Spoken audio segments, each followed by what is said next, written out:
শনিবার জিএসটি জাগ্রত অভিযানে যোগ দেন মুখ্যমন্ত্রী প্রফেসর ডক্টর মানিক সাহা এবং এই অভিযানের মধ্যে দিয়ে জিএসটির কর্মপদ্ধতির বিভিন্ন বিষয়বস্তু নিয়ে বিস্তারিত আলোচনা করেন তিনি এবং সর্বশেষ সাংবাদিকদের মুখোমুখি হয়ে তিনি জানান, এখন জিএসটি নিয়ে আর কেউ ফাঁকি দিতে পারবে না, কারণ কেন্দ্রীয় রাজ্য সরকার সাধারণ মানুষের কথা চিন্তা করে বিভিন্ন উন্নয়ন করে থাকে, আর তার জন্য প্রয়োজন অর্থ। তাই সেদিকে নজর রেখে সিদ্ধান্ত গ্রহণ করা হয়। তাই এখন দেশ গড়ার কাজে প্রত্যেকে এগিয়ে এসে জিএসটি প্রদান করবে বলে আশাবাদী মুখ্যমন্ত্রী।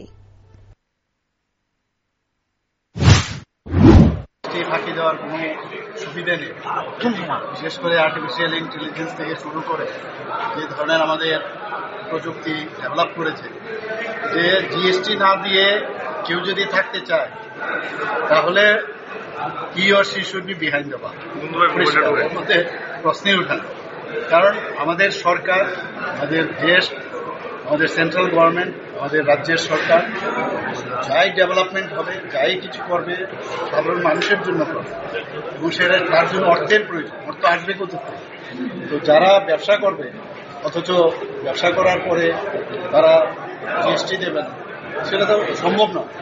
এবং এই কারণেই কিন্তু আমরা এই ধরনের সমস্ত প্রযুক্তিকে ব্যবহার করে, এবং বাধ্য হবে, আলটিমেটলি সবাই বাধ্য হবে এই জিএসটি দেওয়ার ক্ষেত্রে। ওরা কিন্তু বাধ্য হবে, কারণ ওরাও বুঝতে পারছে আজকের এই ধরনের প্রোগ্রাম হওয়ার কারণে তারা অনেক কিছু, ওদের জ্ঞানও ছিল না, ওনাদের অ্যাওয়ারনেসও ছিল না।